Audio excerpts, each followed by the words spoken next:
We will be starting shortly. Good morning, good morning, good morning, everyone. Good morning, good afternoon, good evening. Thank you so much for joining us. Yes, good morning again. I'm really excited this morning. I hope you can tell that. But have you ever felt the odds were stacked so high against you that giving up seemed easier than pressing on? Well, today's conversation is proof that you don't have to quit.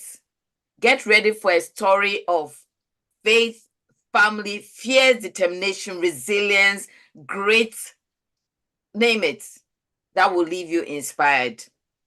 Welcome to your Breaking Through community, where we share real stories, practical strategies, and tools to help you thrive at work and in life. I am Marian Amwa, author and coach here at Breaking Through. And today, you're going to meet someone who embodies the phrase against all odds. Yvette is an attorney, a professor, entrepreneur, a mother, a friend, a daughter. But what makes her story unforgettable isn't just the titles, it's the courage, resilience, and faith that carried her from barriers that could have stopped her to breakthroughs that now inspire us all. Yvette, you are so welcome, and we are so glad to have you here. I have seen your growth over the years, so I think I'm standing at a very advantaged position, and I'm so glad I know you and I'm connected with you. And so thank you everyone for joining from wherever you are coming, you are calling in from, you are tuning in from. Thank you so much. Well, let me say that don't forget to comment, like, and subscribe. It helps us share stories of hope with more people. And this morning, just tell us where you are tuning in from. It's going to be an interactive session. Yvette will share her stories. We have a few questions you'll answer. So tell us where you are calling in from, you are tuning in from. Just introduce yourself, a fun fact about yourself in our comment section. And Yvette, welcome again. Before we dive in, can you just take a minute to introduce yourself and maybe share a fun fact about you that most people don't know? Sure. Well, first of all, thank you for having me. This is a great honor to be here with you. And I think you sort of understated what you meant by you've seen me grow.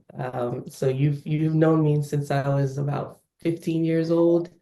And more than a decade later, you are still watching me grow. And so it's really a full circle moment for me to be here with you. Um, Something about me that people don't know. So I'm Yvette Papo. I am a proud Ghanaian woman. I was born in Ghana. People are surprised by that. Although, I've spent most of my life here in the United States. My identity as a Ghanaian woman is the first thing that I normally share with people. Um, I have a 16-month-old, and so that in itself has been a really interesting experience. Um, I was supposed to be a doctor. And by that, I mean that my parents had ascribed a career for me before I had the opportunity to ascribe it for myself. And I think if I asked my mom today, she still would want me to, to wear that white coat if I could. Um, Fun fact about me, I have moved around more times than I can count, maybe like 12 times while being in the United States. Um, and when I say moved around, people think that I mean like by state, but I mean, I've been in the same state. I just have moved pretty much every part of my schooling has been in a different place in Maryland. And so I like to share that because I think it colors my background a lot, which we will get into when we start talking. Wow. You have moved around, and that word, I know why that word is really staying with me, but I'm sure we'll get into it some more. So thank you for sharing that. And we are going to, unpack your story as we go along. But Yvette, people see your success today, and that's life. People see the front store, they don't see what has happened behind the scenes. But few people know what it took to get where you are right now. What do you think surprises people when they first hear your story? Um, so people assume that my story is typical, right? I think they misunderstand the work that it took to get there. And when I say work, I don't mean like study hard, go to school, do all of those things. Of course, that's required. But the work in terms of like the faith that it took, the work in terms of the sacrifices that my parents had to make, that I had to make, and the, tribulations that I had to sort of go through to get to where I am. That's that's something that we can unpack, but the faith is a really big one, because if I didn't have my faith, I don't think that I would be where I am, simply because I feel like I would have broken down along the way. Wow. Yeah, really using some big words, tribulations. Just say a little bit about, maybe a little bit about the tribulations and Yeah. trials and combine Sure. it with, yeah. So, I mean, my story in a way is typical of an immigrant child's story. I, was brought here by my parents when I was very young. I was 9 years old. And when I say brought here, I was brought to Arbutus, Maryland, which I'm sure you know a little bit about because it's just a stone's throw away from you. And Arbutus, Maryland, at the time was sort of more white than it was any other ethnicity. So I went to an elementary school that was majority white. And in fact, the only Black students who were there were me, my brother, and like three cousins, like family friends. And so coming from Ghana, where race and racism isn't a thing, I definitely experienced some culture shock generally, right? I was and am a very confident person. I was a very confident child. And so to go into a space where, I wasn't received well, it was very confusing to me. So the first day of school, I came home, crying to my parents that like they're making fun of me. They're talking about my skin color. They're talking about my accent, and I really don't understand why. I don't want to be here. Take me back home. Those were Mm. my words. I told my parents like, this is a ridiculous place. I don't want to be here. I want to go home. Um, and so my parents sort of calmed me down, asked me to go back. Just learn the place. And then at the end of the week, I still said the same thing. I want to go home. I think this place is terrible. They don't like people. They're mean to people who are different. Like, I'm not saying anything bad about them. Why are they saying bad things about me? And so in time, my parents noticed that I started to only speak English. So I speak Ga. That is my language. And of course, I spoke English before, but in the house with my parents, I spoke Ga. And as the weeks would go on, I would stop speaking Ga and I would respond to them in English. And my dad noticed one day when he picked me up from school that, I was like trying to pretend that I didn't speak another language, like with my classmates.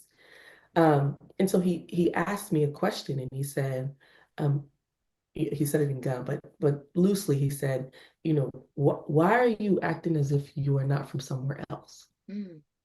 And I said, because they make fun of me, and so I'm just trying to fit in. I'm really just trying to, at the time I didn't know what this was, but I was just trying to survive, right? Yeah, Um, yeah. and he looked at me and he said, I need you to cut it out because you are from somewhere else. And in fact, you are very proud of where you were from. You were very proud of that. And I don't need you to let people tell you or define who you are. And then he also said that they're just jealous that they're just from here. Mm. And as a kid, I was like, it was hard for me to understand that because I just wanted to fit in. But that talk really defined who I am today because it changed how I viewed everything. I sort of thought about it that they needed to be in my world, right? They were seeking to be in my world and to understand and not the other way around. And it allowed me to embrace, my Ghanaian heritage and who I really am till today. Wow. So I'm hearing, take me back home. I want to go home. So at that time, how old were you? I was nine. I was nine, between 9 and 10. Um, and it was just, I mean, the first week I was here, I said, I don't like this place. They're weird. They're rather making fun of me. And, I sort of had some level of arrogance as well. I was like, I speak better English than they do. Like, how could they be making fun of me? Yeah, so I wanted to go home. You know, in my book, Breaking Through, that most of these conversations are on and other topics that are very much related, I talk about culture shock. But it's interesting that I don't talk about what the children that, so I came here without any children, right? And the things that I experienced.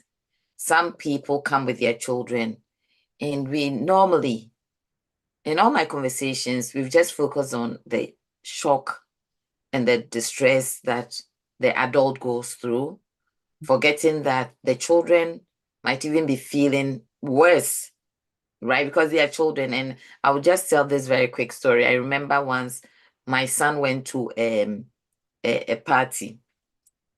Somebody took him to a party. And when he came back, said, Mom, was I invited? And I said, yeah, this person said, come along. So I said, why? I said, the way they made me feel. You know, belonging is a very big thing.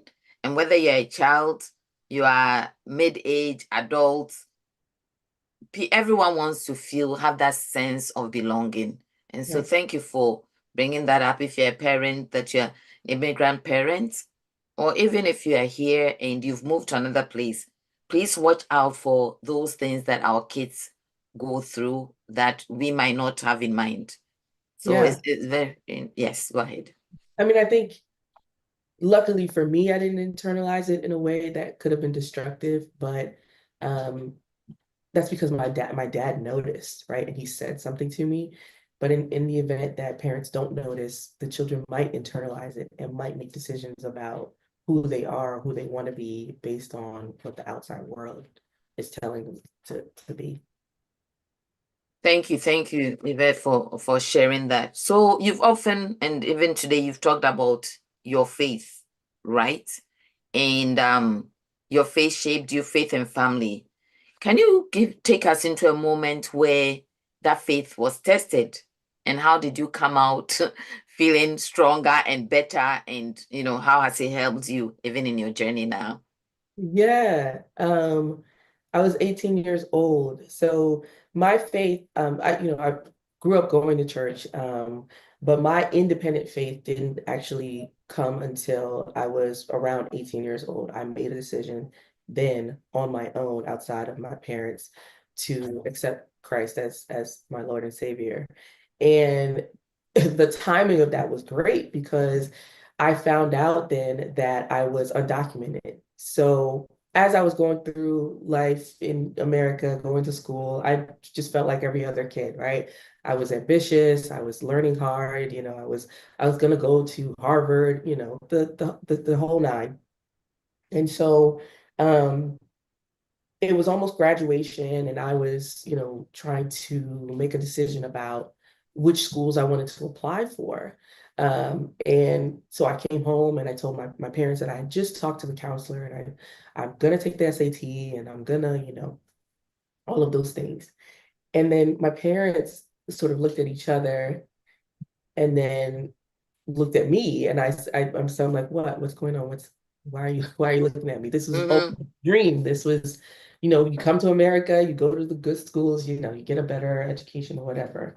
And they sort of sat me down and they said, okay, well, you know, you deserve to go where you want to go. You will get into all of the schools you want to get into.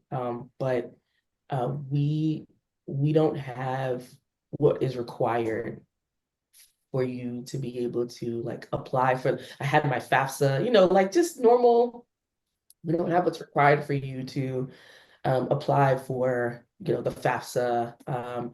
And likely if you do get into these schools, you're going to have to pay out of pocket. And by you, I mean us, and by us, I mean it's not possible. Like we don't work jobs that allow us to be able to do that.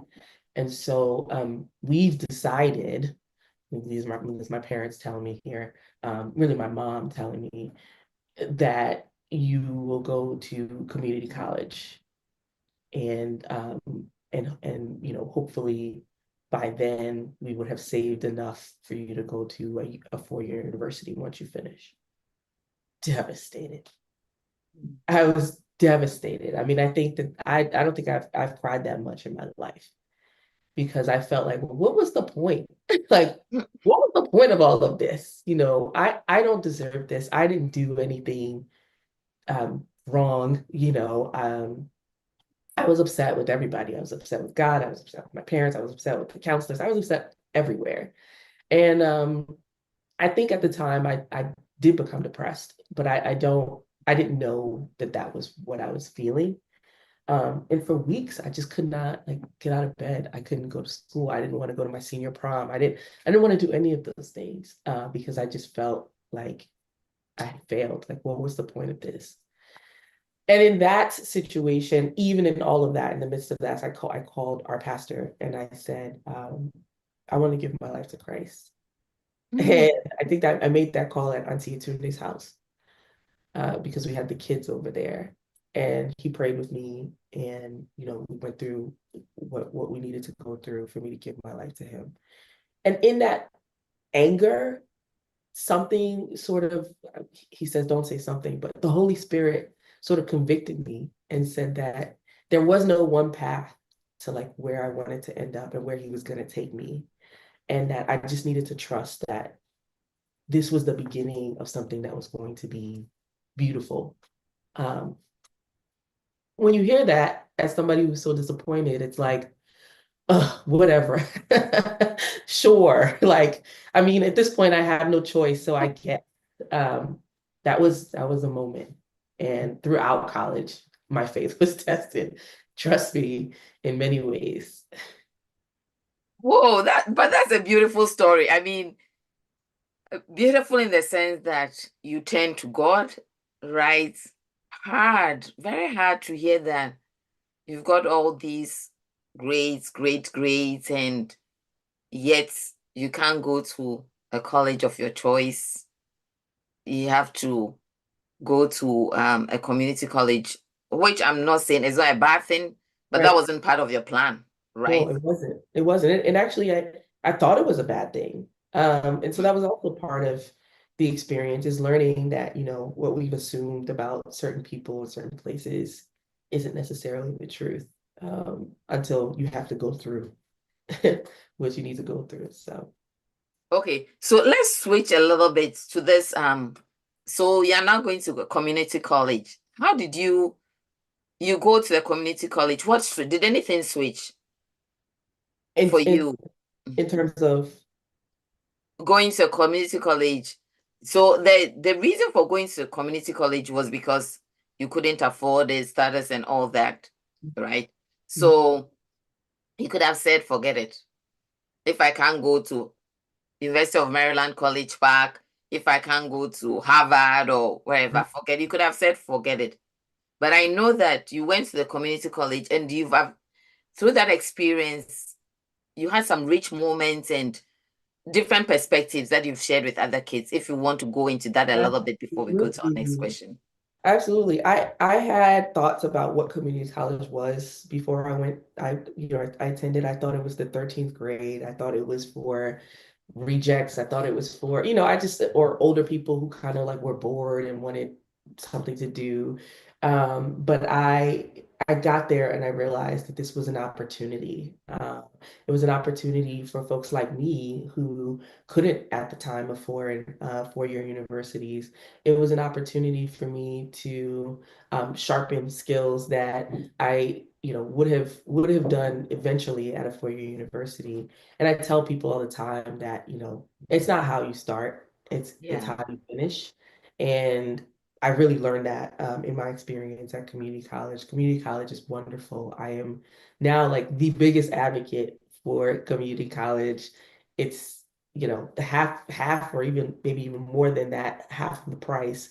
And you come out with, credits that would set you up to be able to finish even earlier at a four-year university, which I was able to do at UMBC because I went to community college. So I am a proponent of community college, but I didn't see that when I was 18.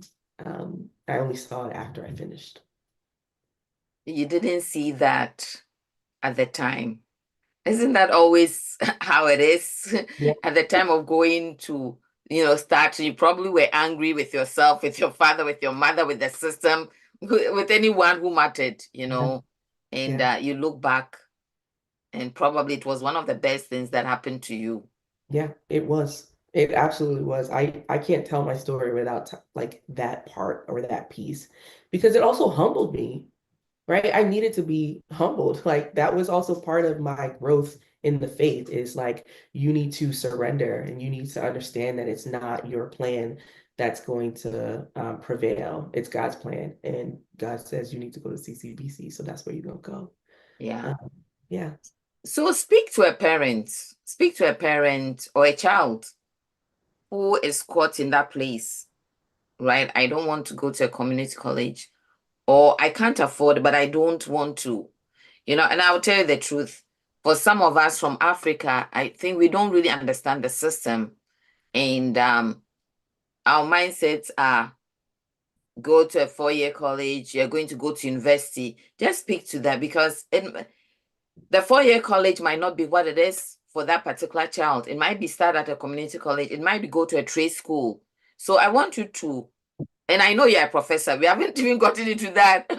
And I hope we get to that. I know you're a professor, but I Yeah. want you to speak to that because I think it will bring value to us as parents and to our breaking through community.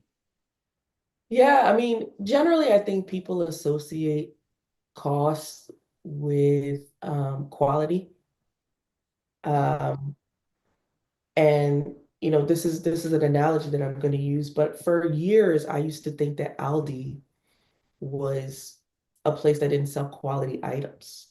Why? Because it was marketed as, sort of like a lower cost supermarket, as opposed to like a Whole Foods or a Wegmans or something like that until I went to Aldi and I actually looked at the items and I looked at, the quality of the items that were being sold. And so it's similar with school choices. People think that, the most expensive or the more expensive one is going to give your child a better quality education. And that's simply not true. In fact, these schools that are created for this idea of community are meant to give opportunities to students who either just want to learn something new, who actually cannot afford a four-year university. And funny enough, it's the same stuff. CCBC and UMBC have a partnership, like they actually have a partnership. And if you don't know, Yvette, do you yeah, mind spelling out CCBC and oh, sure. UMBC for I know Sure. people from all Um, over there. um, yes, Catonsville Community College of Baltimore County is CCBC, and then University of Maryland, Baltimore County is a four-year university that's also in Catonsville. Um, but all states have them. And if you're particularly in Maryland, if you're in Baltimore County, it's free. Baltimore County has subsidized courses that are being taken at CCBC for all Baltimore County students and residents. And so what it allowed me to do was transfer 2 years of what I would have done at a four-year university for like 75% of the cost. I Wow. didn't understand it at the time, but of course, after I got there, I was like, oh, this is the same thing. English 101 is the same, math 101 is the same. But you don't know what you don't know. So Yeah. Wow. Okay, Yvette, I want to read a few of the comments we have here. Wow, great story. Great story, Yvette. I like that you brought up the perspective of the immigrant child experience. So, and thank you everyone. Please let's keep the let's keep the comments going. Even I'm loving the story. I know you and I know parts of the story, but as you are telling it in your own voice, it's different. And I see the value and the wisdom that you are bringing to all of us. So thank you so much for sharing that. A shout out to Cadensville Community College. Yes, A shout absolutely. out. You have developed a fine person that is sitting Yes. before us today. So thank you. And please keep the comments coming. Okay. So, Yvette, many people feel like they have to do it alone. And this can be immigrants or you've relocated to another place, you don't have any support, social support. How did your support system show up for you in unexpected ways? Talk about that one, and also talk to somebody who feels like they are all alone and don't know what to do. Um, I would not be anywhere where I am if it weren't for my support system. And when I say support system, I don't just mean my family, but my friends, people that really took time to invest in me. My uh, my pastors, my teachers, right?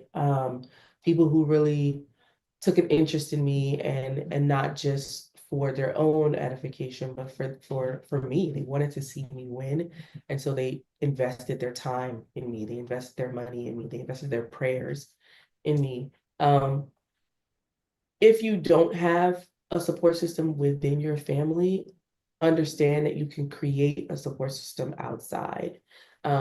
Funny enough, I don't usually make friends. I don't call my coworkers friends. But I have had opportunities to make really amazing friends who happen to be my coworkers. Um, I met my very best friend in law school. Mm, Um, I met one of my very, very best friends at a church event, when I was trying to figure out my faith. And so those are people that I include in my support system. And I mean, I could be the smartest person in the room. I could get all of the accolades, but it doesn't mean anything if I don't have their support, if I don't have them sort of pushing and like I need a reason, right? And they're my reason. My mom is my reason, right? My siblings, my son. And so they all just keep me going and they do things to allow me to keep going. okay. So thank you for sharing that. So I'm hearing family support, parents, I'm hearing church support, I'm hearing law school friends.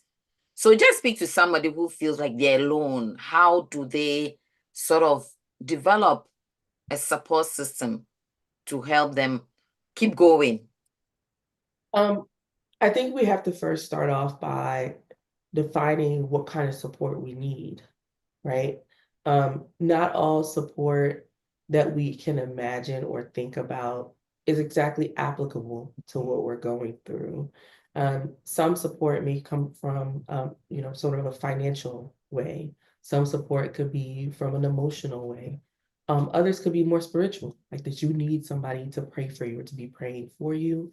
When I was at CCBC, I also created, you know, a support group I found people who were also immigrants, who were also going through what I was going through, the African Student Union or whatever. And we're still friends today. Some of us are still friends today. And in going through that, I felt like, okay, like this is also a person who knows exactly how I'm feeling, right? My parents don't understand what I'm going through because they're worried about trying to, provide for me. And my friends who are American citizens don't know what I'm going through because it's just there's a disconnect. And so I found my people. I found the immigrants who also, didn't have paperwork and had to go to CCBC as a result.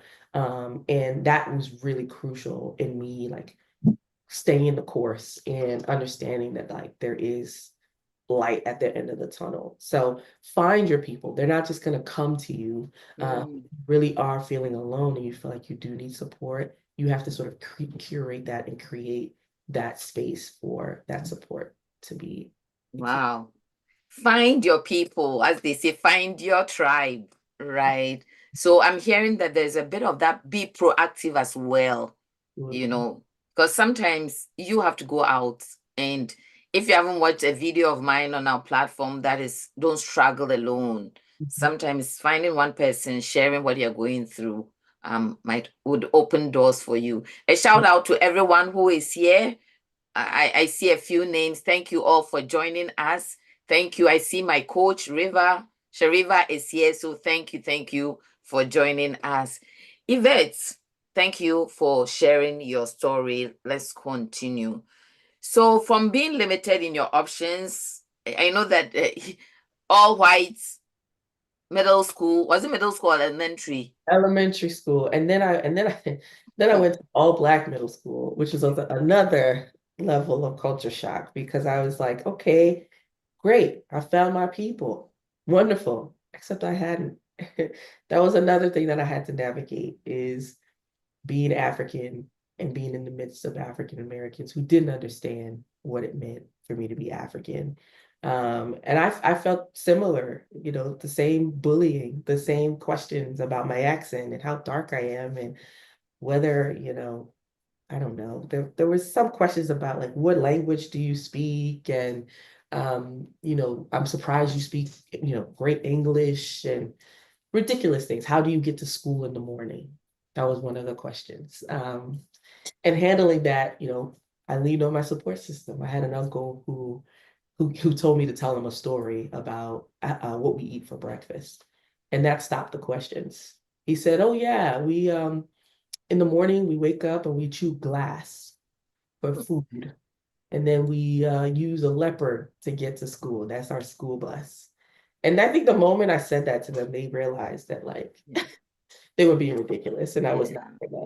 gonna Yeah. I do it. know that with children, sometimes it's out of curiosity, That was but the not higher you happening. go, some of them can actually be out of sort of being mean, right? Yeah, Yeah. So parents, guardians, grandmas, grandpas, just pay attention to your kids because we just think about what we have lost, the culture shock, the lack of finances, how to survive. But let's remember that the kids are also going through some kind of, I don't want to say trauma is a very tough word, but some feelings that you really, really need to address. And thank you, Yvette, for unearthing these for us. So from being limited in your options after high school to becoming an attorney, a professor, entrepreneur, I want you to talk a little bit about that journey, yeah, from not becoming, okay, going to Harvard or University of Maryland, not wearing the white coat to become a doctor. You didn't become a doctor, but that journey to becoming an attorney, a professor, entrepreneur. yeah. Talk about that and talk about some of the risks, the boldest risks that you took that finally changed your path. Yeah. Well, one of the boldest risks I took was telling my mom I wasn't going to medical school. Like that was a pretty bold to me at the time, and I wasn't sure how she would take it. But actually, the reason I ended up choosing law over medicine is because I realized that the skills that I had, the gifts that I had, were going to be better served in the legal profession than in the medical profession. I had shadowed a couple of folks in the medical profession, and I was mostly bored. I realized that there wasn't as much interaction with people as I wanted, and I didn't feel like I felt like I was solving more individual problems than societal problems, and so I sort of veered away from that. Not to mention that organic chemistry is really hard. And so that was probably the boldest risk. And then, of course, attending law school or, going to law school, there is no community college version of law school.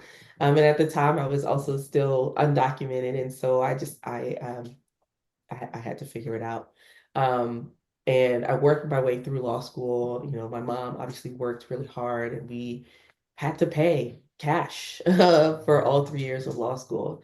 Um, And the reason I felt like law school was the right place to be for me was because I wanted the opportunity to change other people's experience from what I had, right?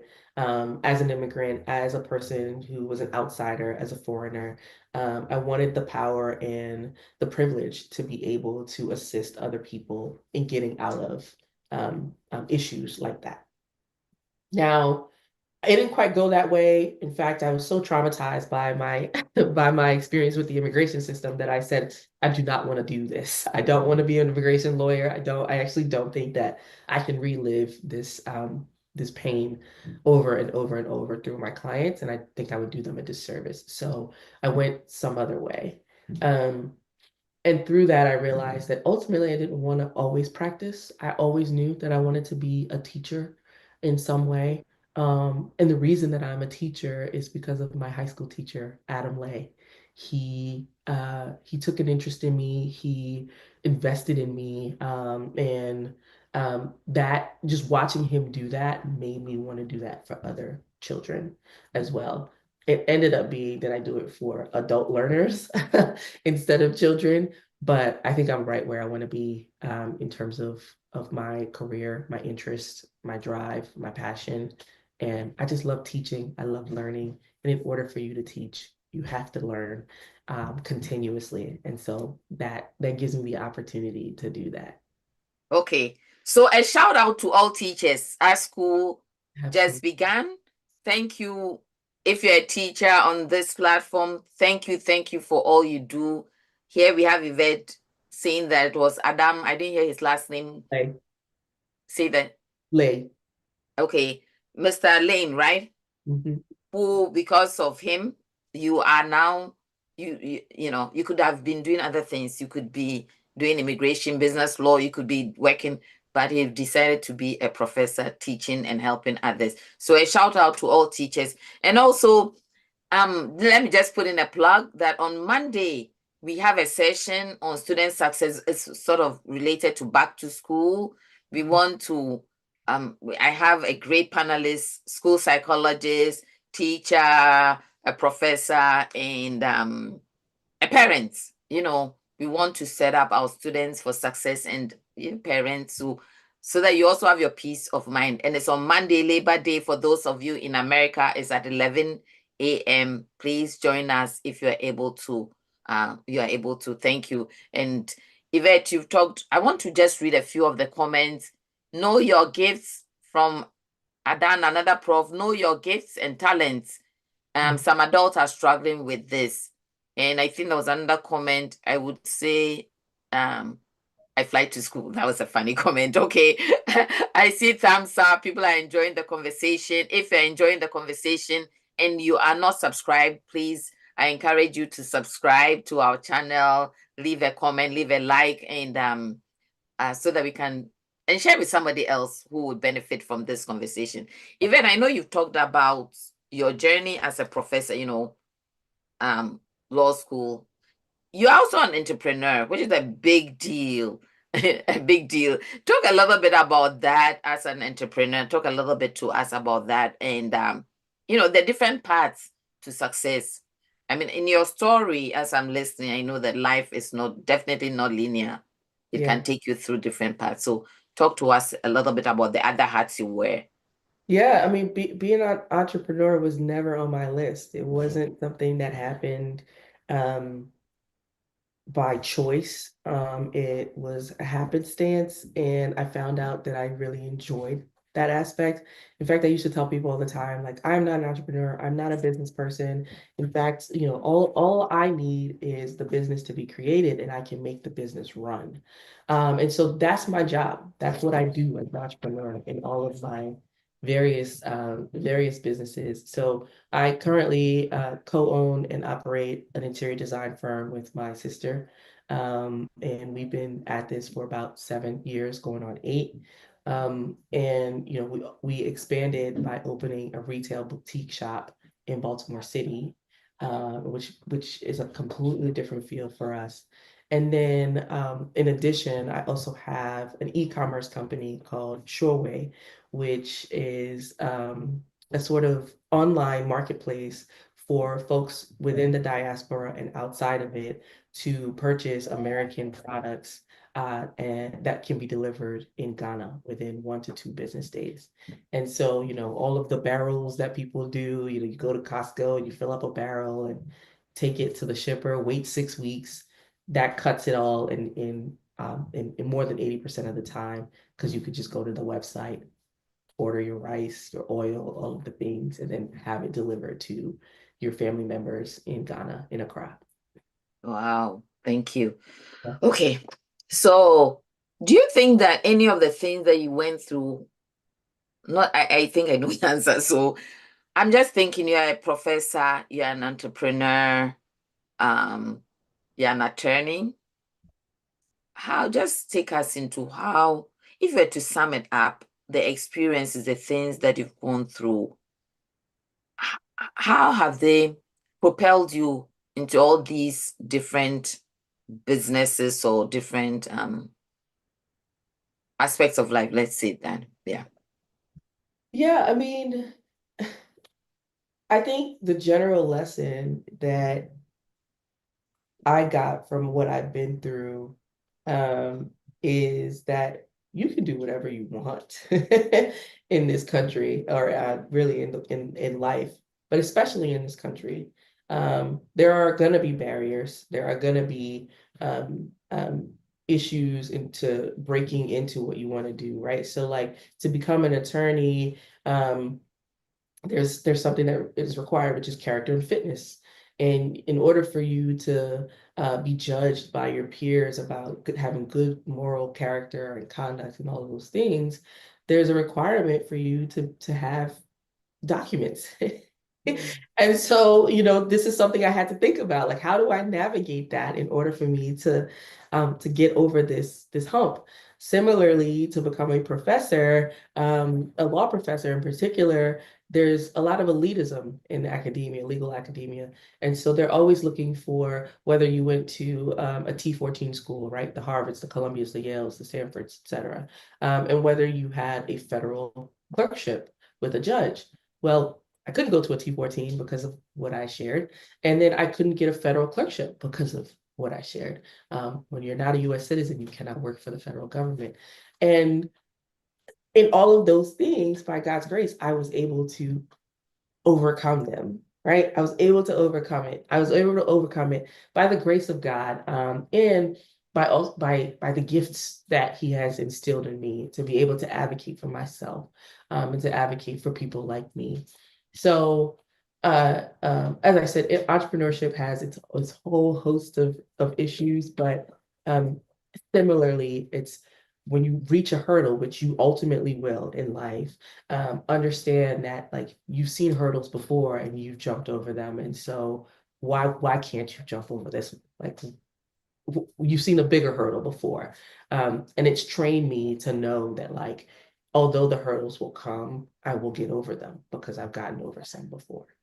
Yeah. Wow. So I'm smiling to myself that this woman, I didn't know you had all that in you. So you have run through or overcome hurdles around legal stuff, legalities, right? And then you've also had to run through cultural barriers, Mhm. right? And I know that just talk a little bit more, just go a little bit deeper with the different cultural spaces that you've had to navigate and how they even shape how you teach, how you do business, how you Mhm. help other people, how carry yourself in different communities or different spaces or spheres.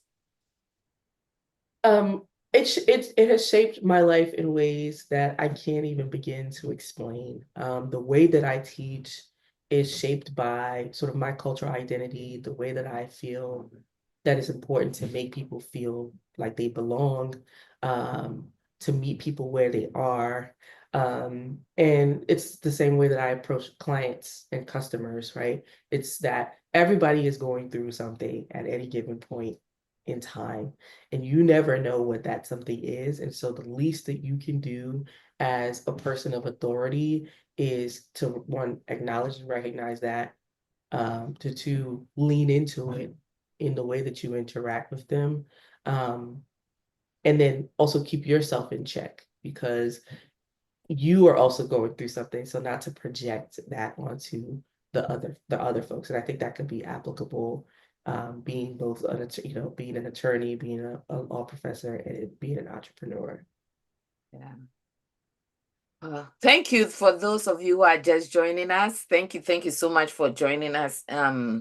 Thank you. And if you're not subscribed, please subscribe and leave a comment, engage with I see some comments here. Great story, great life journey. Yvette, you are amazing. Somebody had put in earlier on that I also went to a community college for my nursing degree. So Yeah. thank you. Another comment is Grace. Yeah. Yvette, one of the things, we have two more questions. One of the things that is really sitting with me is take me back home. Mm. I want to go home. I want to go home. And that really hits at that belonging. And there's so much research out there about inclusion and belonging. Yeah. When people don't feel that they belong, they cannot be creative, they cannot be innovative. If it's at a workplace, you have those low performance, high absenteeism, and all that. I'm wondering take me back home. I wonder how you said it in your small voice. I want to go home. And I'm laughing at this because when I took my child to Ghana, every night she would say, I want to go home. I want to go home. So I know that it's pain. I don't feel comfortable here. Yeah. This is not my home. How is it helping you, or has it helped you, or how are you taking that with you in everything that you do? That sense of belonging, Yeah. inclusion, and belonging. Um, it guides my choices. It guides where I decide to work. It guides what types of projects we decide to take. Um, with Decorel, our interior design firm, we actually created that firm because of a sense of unbelonging. Luxury interior design is reserved normally for the wealthy and the white, and we didn't see ourselves represented in that field. And if you know anything about my sister, who is, the sort of creative brainchild behind it, she likes a home that makes her feel comfortable. Mm. And she didn't feel like it was fair that that was reserved to, a certain amount of people or a certain type of people. So the very essence of why Decorel exists is because of seeking or chasing that feeling of belonging. I work at an HBCU. I work at an HBCU is a historically Black college or university. Um, uh, and I teach students um, who ordinarily would not be given an opportunity to go to law school, right? For access issues, they can't afford it. Maybe they are the first in their family to go to law school, and so on and so forth. And I chose that place because of the idea of belonging, right? Um, the same way with the clients that I choose. Just generally, that's how it guides my principles, right? My friends, where I go, where I visit, I have to feel safe, welcome, and like I belong there. So it's more than what I do, but it's just part of who I am. Thank you for sharing that. So, yeah, a career woman and a Mhm. mom. Yeah. Congratulations. What is one lesson from your journey that you are most intentional about passing on to your children? Um, that's that. So I thought about Or this. I tried to think about this. And it's a really, really hefty question for me. Um, but it's the same thing that my grandmother passed on to my mother, who also passed it on to me, which is you decide who you are at any given moment in time. And once you make that decision, you walk into any and every room owning that. And so my grandmother would do this thing where, if you walked in a room and you were kind of like squeamish or you were hiding or whatever, she would say in Ghana, like, lift your head up, straighten your shoulders. I need you to walk into this space like you own it. this is the English version, but that I've carried that along with me in all of my journey. And I'm hoping to instill that in my children as well. And that could be like an actual room, or it could be a different country, or it could be, a different industry. Like it's a metaphor for wherever it is that you are in time. You make a decision about who you are and then you own it. And that confidence is what has sort of led me to this point. And I'm hoping that my son also gets that from me. Wow. Wow, that is beautiful. That is beautiful. Ah, on the room, on the room, on the room. Okay, so Yvette, this is our very last question. And if you have a question, please put it in the chat and I will read it out and Yvette will answer before we land our plane. But this is an incredible story I have. Even though I know you, but hearing from you today, I've learned a lot and I know that we could actually have several sessions on just your story, Yeah, just young child's I don't know, for some reason that take me back home. I want to go home is really sticking with me. Another statement that you made is not how you start. You yeah, know, you yeah, could have broken down, you could have said, forget it, I'm not going to a community college. But you went, made the most out of it and see where you are today against all the things that were stacked against you. So for someone listening who feels like the odds are against them, whether it's culturally, whether it's financially, emotionally, legally, what's one piece of advice you want them to hold on to? this one was hard because I think my response is wrapped up in a little bit of tough love. Um, it's not unique that the odds are stacked against you, right? Like you are not alone in that. It's not just you. It's not woe is me. Um, I think understanding that and realizing that, okay, the odds are stacked against different people in different ways, and these are my odds. Um, and so what can I do to change that? Increase your faith. Increase your faith in whoever it is that you believe in. Um, and then recognize that there's only so much power that you have, and God is the ultimate sort of finisher of all of it. So the odds will be stacked against you. That is what you should expect. They will be stacked against you, but they're not going to break you. They're not going to stop you. They might slow you down. They might put you in a different path than you had imagined. But once you increase your faith and you recognize that the finish is going to be more beautiful than you have ever imagined, you will walk the line. You will lean into these odds and you'll say, okay, well, this is what it is, and this is what I'm going to try to do about it. But ultimately, I know it's going to work out. Ultimately, it's going to work out. Yvette, thank you so much for sharing your story of faith and determination. Breaking through community, breaking through family, let Yvette's journey remind you no matter the odds, your story is still unfolding and your breakthrough may be closer than you think. If this conversation inspired you, share it with someone who needs hope today. And don't forget to comment, like, and subscribe for more stories that encourage and empower. As I'm sitting here and I'm listening to Yvette's, from we can't afford it, we don't have the necessary documentation and all that, with her head really up, seeking support here and there, people praying, going to community college, Cadensville Community College, shout out to them, then to University of Maryland, Baltimore County, UMBC, then on to bigger things, law school, and everything that she has gone through. Yvette has told us today that it has made her, those things have helped her in her choices so that no child or client will say, take me back home. People will have that sense of belonging and inclusion. And so what you're going through will be and when you come out, could be the stories that you tell other people to empower them on their journey. Yvette, thank you. Thank you so much. Thank you for your faith, for your fierce determination, for your grit, and for what you're doing today. So grateful you're able to come. And for those of you who have tuned in, who are here live with us, thank you so much. For those of you who will be watching us later, thank you. Drop in a comment. What have you been through, or what are you taking away with? One of the things that we also talked about was the child. Watch out for your children, watch out for other children that you might be related to.